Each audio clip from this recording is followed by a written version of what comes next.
Gaza पट्टी में जारी जंग में युद्ध विराम लागू करने के संयुक्त राष्ट्र के असफल प्रयासों के बीच इजरायल ने शुक्रवार 10 नवंबर को पुष्टि की कि उसने ईरान समर्थित हूती विद्रोहियों के खिलाफ अपने एरो-3 मिसाइल इंटरसेप्टर का इस्तेमाल किया था। इससे पहले इजरायली सेना ने गुरुवार 9 नवंबर को घोषणा की थी कि उसके हाइपरसोनिक बैलिस्टिक मिसाइल इंटरसेप्टर ने लाल सागर से इजरायल की ओर आ रहे एक टारगेट को रोककर उसे सफलतापूर्वक नष्ट कर दिया था। इजरायल के रक्षा मंत्रालय ने सोशल मीडिया प्लेटफॉर्म मैक्स पर पोस्ट किया, इजरायली एयर डिफेंस ने आज शाम सफलतापूर्वक एरो-3 इंटरसेप्टर लॉन्च किया, जिससे लाल सागर क्षेत्र में इजरायल की ओर लॉन्च किए गए टारगेट को प्रभावी ढंग से रोक दिया गया। पहली बार एरो-3 इंटरसेप्टर का इस्तेमाल। टाइम्स ऑफ इंडिया की रिपोर्ट के मुताबिक एरो-3 इंटरसेप्टर के लॉन्च की घोषणा यमन में हूती विद्रोहियों की ओर से इजरायल पर बैलिस्टिक मिसाइलों की एक सीरीज लॉन्च करने के दावे के बाद की गई। इजरायल डिफेंस फोर्स ने एक बयान में कहा कि एरो-3 को 2017 में तैनात किया गया था।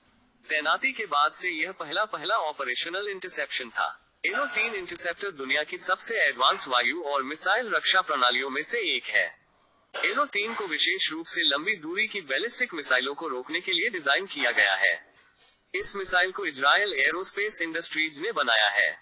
ये सिस्टम इजरायली मिसाइल रक्षा संगठन और अमेरिकी मिसाइल रक्षा एजेंसी के बीच एक सहयोगात्मक प्रयास का परिणाम है।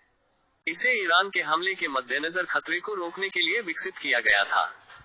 कथित तौर पर हाइपरसोनिक एरो-3, एरो-2 की तुलना में ज्यादा स्पीड के साथ और अधिक ऊंचाई पर चलती है। यमन के हूती विद्रोहियों ने इजरायल के इलियत स्थित सैन्य ठिकानों और सहित संवेदनशील क्षेत्रों को निशाना बनाकर किए गए बैलिस्टिक मिसाइलों से हमला करने की जिम्मेदारी ली। इस हमले को एरो-3 ने इंटरसेप्ट कर नाकाम बना दिया।